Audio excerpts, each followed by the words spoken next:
오늘 에베소서 3장 8절에서 13절 말씀을 가지고 이는 너희의 영광이니라, 이는 너희의 영광이니라 라는 제목으로 함께 말씀을 나누어 보려고 합니다. 우리가 삶을 살아가면서 겪는 일들은 참으로 다양하고 많습니다. 이보다 더 좋을 수 없다 싶을 정도로 기분 좋은 일들을 겪을 때도 있고요. 정말로 다시는 겪고 싶지 않을 만큼 힘들고 어려운 일들을 겪기도 하고요. 정말로 부끄럽고 민망한 일, 슬프고 낙심되는 일 등등 사람마다 차이는 있겠지만 다들 그렇게 희로애락의 일들을 다양하게 겪으면서 삶을 살아갑니다.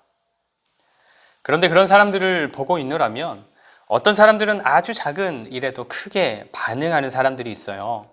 특별히 좋은 일보다는 좋지 않은 일을 겪을 때 그냥 누가 봐도 별것 아닌 것 같은데 정말로 큰 일을 겪는 사람처럼, 또 자기만 그런 일을 당해본 것처럼, 세상이 무너진 것처럼 말이나 감정을 표현하면서 그 일에 반응하는 사람들이 있습니다. 그런데 반대로 어떤 사람들은 정말로 큰 일을 겪는데도 별로 말이나 감정에 요동함이나 어려움이 느껴지지 않을 만큼 무던하게 그렇게 반응하는 사람들도 있습니다. 사업이 크게 어려운데도, 또 함께 일하던 사람에게 속임을 당했는데도, 또 몸이 굉장히 아프고 힘든데도, 가정에 큰 어려움이 있는데도 그냥 그럴 수 있다, 다시 하면 된다, 긍정적으로 좋은 것들만 생각하자, 이렇게 생각하면서 그 시간을 잘 견뎌가는 것이죠. 정신력이라고 할까요? 이 마음이나 생각이 정말로 견고한 것이죠. 그래서 어지간한 일들로는 무너지지 않고, 어지간한 일들은 다른 사람들의 도움 없이도 잘 이겨내면서 가는 그러한 사람들도 있는 것입니다. 정말 대단한 것 같아요. 어렵고 힘든 상황이 실제로 해결되거나 하지는 않았지만 그 상황에서 자기가 할 수 있는 좋은 생각들, 그리고 긍정적인 생각들을 하고 부정적인 생각이나 좋지 않은 감정들은 잘 털어내는 것입니다. 그게 참 잘 안 되는데 그걸 잘 하면서 고난의 시간들을, 어려운 시간들을 잘 지나가는 사람들이 있더라고요. 사실 우리가 성경을 통해서 만나고 있는 사도 바울은 지금 시대의 교도소 같은 곳이나 영화에서나 봤던 어둡고 냄새나는 어떤 지하 감옥 같은 곳에 갇혀 있는 상황은 아닙니다. 하지만 예수님을 만나고 이방인의 사도로 살아가면서부터 이 사도 바울의 삶은 이 세상에서 누릴 수 있는 부귀영화를 누리는 것과는 거리가 좀 먼 그런 삶이었습니다. 쫓기고 갇히고 매질당하고 굶기도 하고 위협을 당하기도 하고, 물론 스스로가 받아들인 그러한 삶이었지만 한 번도 쉬웠거나 편했던 삶의 모습은 아니었던 것이죠. 지금 갇혀있는 사도 바울도 마찬가지입니다.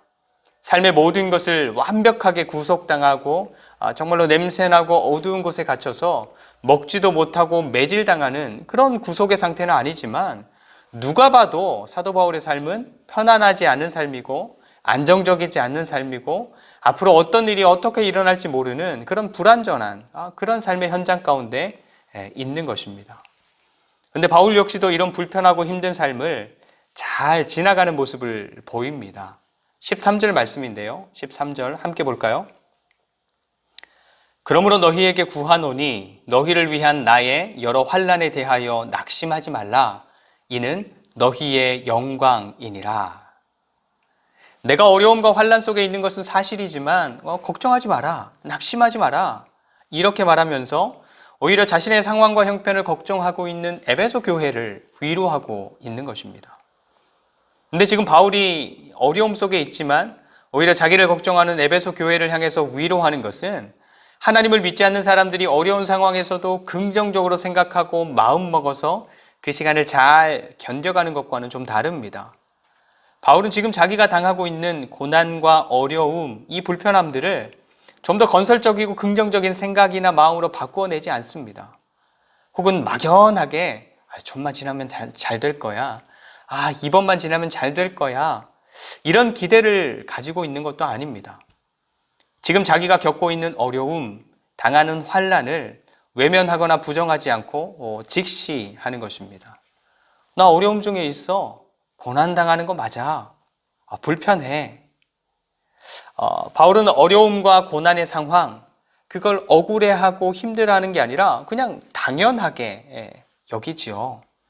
그리고 하나님께서 내가 이렇게 불편하고 힘든 삶을 사는 것을 그냥 불편한 것으로 끝내지 않고 너희들의 영광이 되게 하신다. 하나님 나라를 위해서 선하게 사용하신다라는 것을 확신하면서 그렇게 서 있는 것입니다.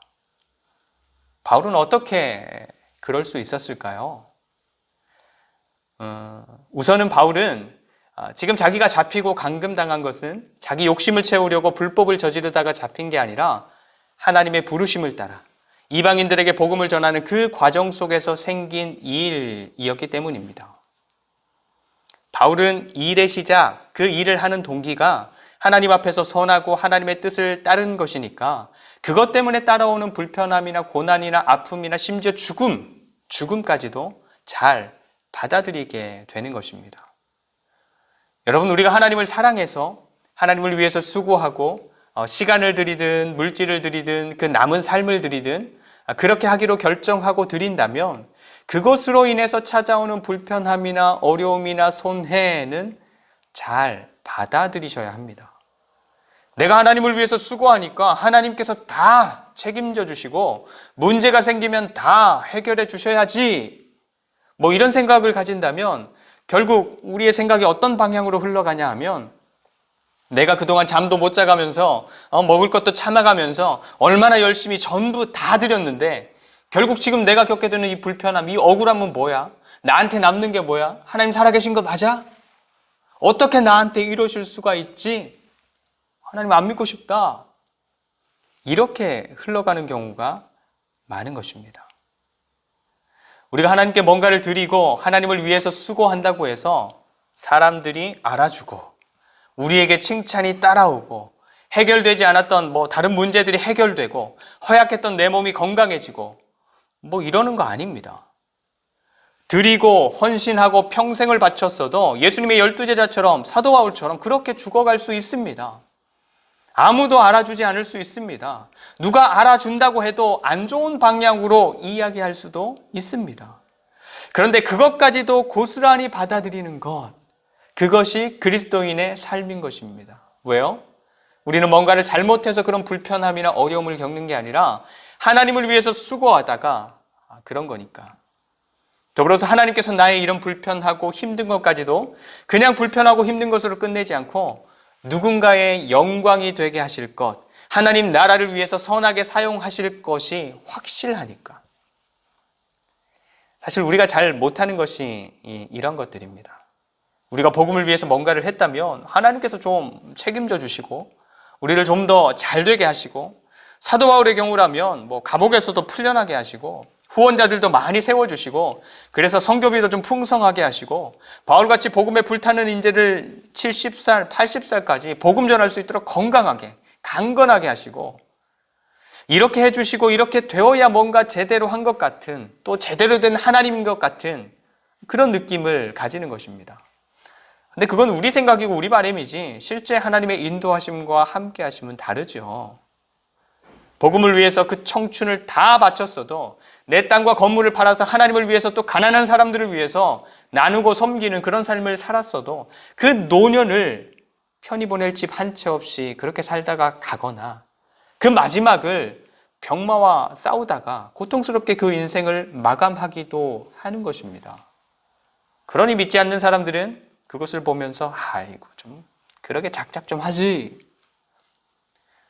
죽어서까지 별로 칭찬 같은 걸 듣지 못하는 경우도 허다한 것입니다. 그래서 우리에게 또 다른 하나가 필요한데 그것이 무엇인가 하면 그것은 바로 은혜를 아는 것입니다. 바울이 이렇게 복음을 위한 불편함들, 어려움들을 잘 받아들일 수 있었던 것도 바울은 은혜를 아는 사람이었기 때문입니다. 우리 다시 앞으로 가서 3장 8절입니다. 에베소서 3장 8절 함께 읽습니다. 모든 성도 중에 지극히 작은 자보다 더 작은 나에게 이 은혜를 주신 것은 측량할 수 없는 그리스도의 풍성함을 이방인에게 전하게 하시고. 아멘. 여기에서 바울이 나는 모든 성도 중에서 지극히 작은 사람보다 더 작은 사람이다 라고 고백하는 것은 바울이 무지무지하게 겸손하기 때문에 그렇게 말하는 게 아닙니다. 바울이 자기 자신을 이렇게 표현하는 것은 그동안 예수 믿는 사람들을 정말로 핍박했죠. 그리고 잡아들이고 그렇게 하는데 열심을 냈던 자신을 생각하면 이렇게 표현할 수밖에 없었던 것인데, 그랬었던 자신을 하나님께서 불러주셨단 말이죠. 그것도 이방인을 위한 사도라는 정말로 엄청난 직임을 맡기시고 그 직임을 감당할 수 있도록 은혜까지도 마구마구 부어주셨다라고 고백하는 것입니다. 여러분, 누가복음 7장에 보면 예수님께서 한 바리새인의 그 초청을 받아서 그 집에 들어가십니다. 근데 예수님이 오셨다는 소식을 듣고 한 여인이 찾아오는데 그 여인이 뭘 들고 오냐면 향유를 담은 한 옥합을 가지고 와요. 그리고 예수님 발 곁에서 울면서 눈물로 그 발을 적시고 자기 머리털로 그 발을 닦고 그 발에 입을 맞추고 또 가지고 온 향유를 그 발에 부어드리는 일을 하게 됩니다. 근데 그 모습을 보고 있던 바리새인, 예수님을 초청했던 그 집 주인이죠. 그 사람이 이렇게 생각을 하는 겁니다. 이 예수라는 사람이 만약 선지자였다면 지금 자기 발에 향유 부으면서 울고 있는 이 여인이 누구인지 단번에 알았을 텐데 아무래도 내가 이 사람을 착각한 모양이구만. 아마 이 여인은 그 마을 사람들이라면 누구도 알만한 그런 죄를 지었던 죄인이었던 모양입니다. 그래서 그 여인이 죄인인 줄 알았다면 예수님께서 가까이 하지 않았을 거라는 생각을 그 마음속에 하고 있었던 것입니다. 그런데 예수님께서 그 바리새인이 마음으로 생각한 것을 눈치채시고는 자기 제자를 불러 세웁니다. 그리고는 질문을 하나 하시는데, 시몬아, 한 사람에게 빚진 사람 둘이 있는데 한 사람은 500데나리온의 빚을 졌고 또 다른 사람은 50데나리온의 빚을 졌다. 근데 두 사람 다 갚을 능력이 없는 거야. 그래서 이 주인이 두 사람의 빚을 모두 탕감해 주었다면 누가 더 탕감해 준 사람을 사랑하겠느냐 하는 것이었습니다. 뻔하죠. 베드로도 동일하게 대답합니다. 많은 빚을 진 사람입니다. 그러자 예수님께서 그 질문을 한 이유에 대해서 이야기를 하세요. 지금 이 여인이 보이느냐? 내가 이 집에 들어올 때 너는 발 씻을 물도 주지 않았지만 이 여인은 눈물로 내 발을 적시고 그 머리털로 닦아주었구나. 그리고 너는 내게 입을 맞추지 않았지만 이 여인은 내가 들어올 때부터 나한테 입 맞추기를 그치지 않았구나. 또 너는 내 머리에 감람유도 붓지 않았지만 이 여인은 그 비싼 향유를 내 발에 부어주었구나. 그의 사랑함이 많지 않느냐? 그의 많은 죄가 사하여졌느니라. 이렇게 말씀하십니다. 물론 예수님께서 베드로를 보시면서 이야기를 하셨지만 사실은 예수님을 초대한 그 바리새인을 향해서 하신 말씀이었어요. 그리고 여인이 값비싼 향유를 많이 부어서 더 많이 들여서 많은 죄가 사해졌다 하시는 것이 아니라 자기가 받은 사랑이, 자기가 받은 은혜가 얼마나 크고 깊은 것인지를 제대로 깨달은 사람이 바로 이 여인이었기 때문에 그 여인의 많은 죄가 사해졌고 값비싼 향유를 붓는 것에 주저함이 없었던 거라는 그런 말씀을 하셨던 것입니다. 여러분, 하나님을 믿는 사람이든지 하나님을 믿지 않는 사람이든지 돈을 무척 좋아하죠. 그걸로 할 수 있는 것들이 너무너무 많고 돈이 좀 여유로우면 삶이 정말로 편안하거든요. 세상에 돈 많은 사람도 참 많습니다. 그렇죠? 아마존의 창업자 제프 베이조스나 테슬라의 앨런 머스크나 빌 게이츠, 마크 주커버그, 다들 우리나라 돈으로 100조가 넘는 상상 초월이죠. 100조가 넘는 재산을 가지고 있는 사람들입니다. 근데 그 사람들을 포함해서 세계의 100위 안에 드는 그런 재산을 가진 사람들, 그 사람들의 재산을 전부 다 모아도 하나님 나라, 천국은 살 수 없습니다. 그리고 세계에서 가장 똑똑한 사람들의 그 똑똑함과 논리를 전부 다 모은다 하더라도, 또 고상하고 신비로운 사고를 하는 사람들의 철학과 사상을 전부 다 모은다 하더라도 하나님 나라, 천국은 얻을 수 없습니다. 하지만 100조가 넘는 돈도 없고요, 사람들이 부러워할 만한 똑똑한 두뇌를 가지지도 않았고, 고상하고 신비로운 생각은 하기만 하면 머리만 아픈 우리이지만 우리는 하나님 나라, 그 천국을 이미 가진 사람들입니다.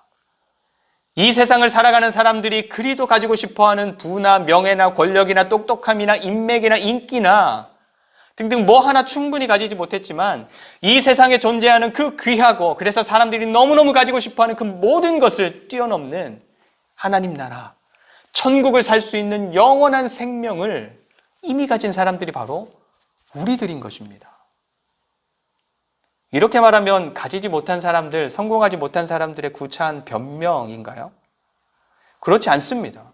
이것이야말로 하나님께서 보여주시고 또 우리에게 말씀해 주시는 진실이고 진리이고 진짜 생명인 것입니다. 바울은 이 은혜를 알았어요. 바울은 하나님 앞에서 하나님을 위해서 그동안 누구보다 열심히 제대로 그렇게 달렸다고 생각했습니다. 그런데 그 열심이 오히려 하나님의 교회를 핍박한 것이 되었죠. 제대로 믿고 있는 사람들을 잡아내고 또 그 사람들을 괴롭히면서 교회를 힘들게 했던 것입니다.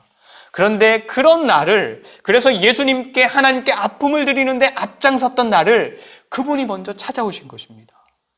그 못된 놈을 찾아내서 책망하고 꾸짖고 심판하려고 오신 게 아니라 바울이 더 죄 가운데 빠지기 전에, 그래서 더 아프고 망가지기 전에 바울을 만지시고 안으시고 용서하시려고, 바울을 새롭게 하시려고 그렇게 찾아오신 것입니다.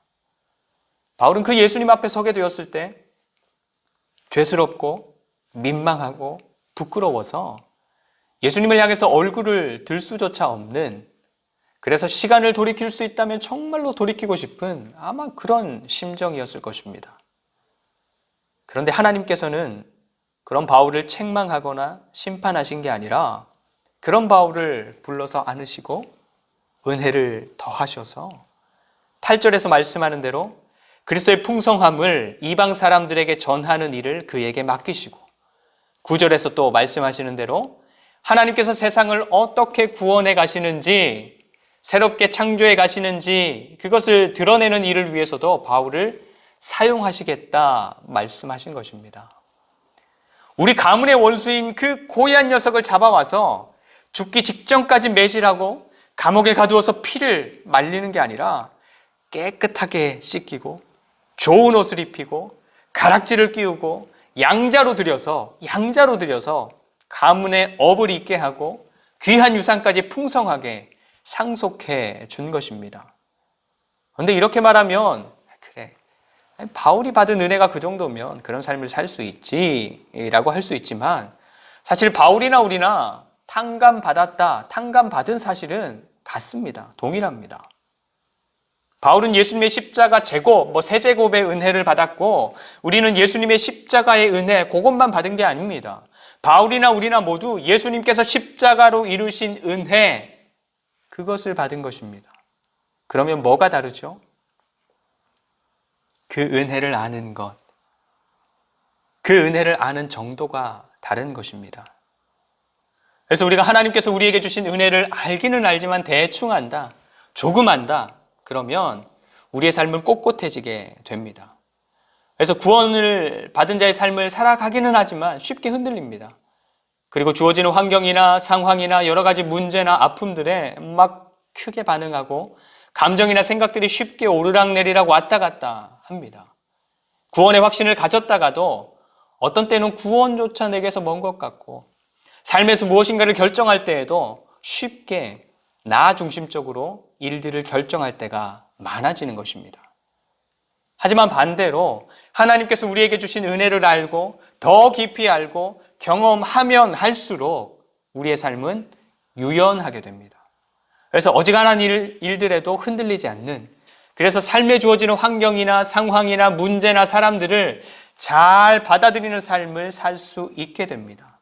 작은 것에도 감사할 수 있고 늘 구원을 이루어가고 또 깊어져가는 구원의 맛을 점점 더 진하게 누리고 경험하는 삶을 살게 되는 것이죠. 그래서 뭔가를 많이 가졌다고 해서 막 사람들 앞에서 을수대고 교만해하지 않고 또 뭔가 부족하고 없다고 해서 사람들 앞에서 쪼그라들지도 않습니다. 주어지는 것들에 자족하면서 있으면 있는 대로 없으면 없는 대로 자족하면서 매일매일의 삶을 하나님과 동행하는 삶을 살아가는 것에 초점을 맞추고 그것 때문에 기쁨을 누리는 그러한 삶을 살아가는 것입니다.